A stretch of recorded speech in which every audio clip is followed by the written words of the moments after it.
Hey everyone, this is Greg with Spotted Tongue Woodworking, and we're going to turn this square into this circle. Follow along, and we'll see how we did it.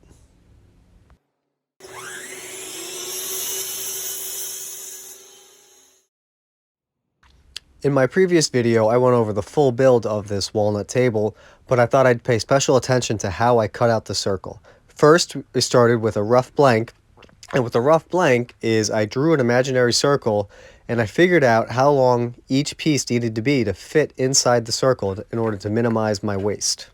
For the glue up, I used biscuits. I cut biscuits in each piece to help with the evenness of the table. The biscuits don't provide any more clamping force, but they help provide alignment.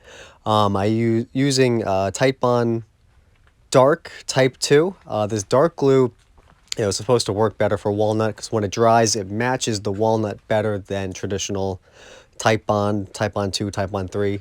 I don't know if this is exactly true, but I heard that Titebond 3 doesn't work as well with walnut as Titebond 2 does due to the chemical properties of walnut and the Titebond glues. After gluing the table up, letting it sit for well over 24 hours, pop it out of the clamps, take off some high spots and low spots with my block plane and my number 6 jointing plane.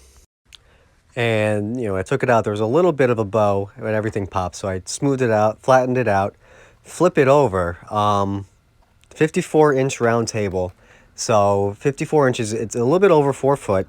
And what I learned when I went to go buy a jig to help cut this circle out is that most jigs that are priced well and what I had planned on using, most jigs only go up to 52 inches. I'm sure I could have bought them and I could have modified them, but there was no guarantee that that would be able to work, and I was trying to get this table done. This is a compression style up-down spiral router bit, and what that does is, because going around the circle is you go through all the different angles against, with, and across the grain.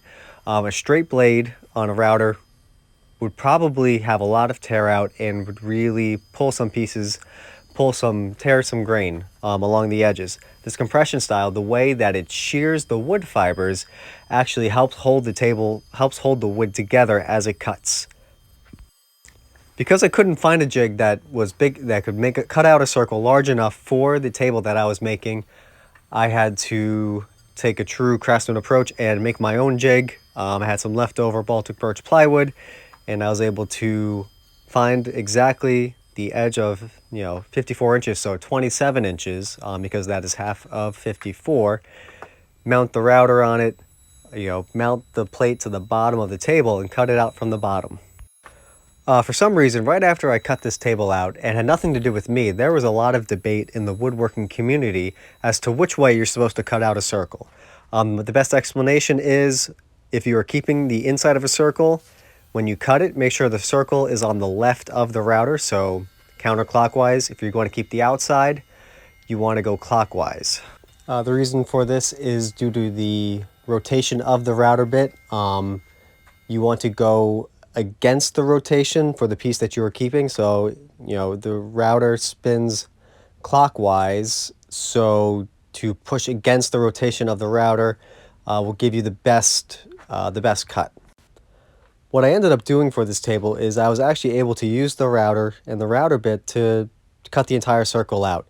My original plan was to cut part way, cut the rust out with the jigsaw, then come back with a flush trim bit, but as you can see, I was able to keep making pass after pass after pass, cut a perfect circle out, and have no problem with that at all. This was not a clean operation. If I were to do it again, I would really look into some sort of dust collection. Like I said, there are many ways to skin a cat. This is just one way to cut out a table, and this is the way that worked for me in this instance. I hope I brought something of value and that you learned something today. Thank you. If you're looking for more woodworking tips, tricks, and cool projects, please follow along and subscribe to our channel, Spotted Tongue Woodworking, and I hope to have you again.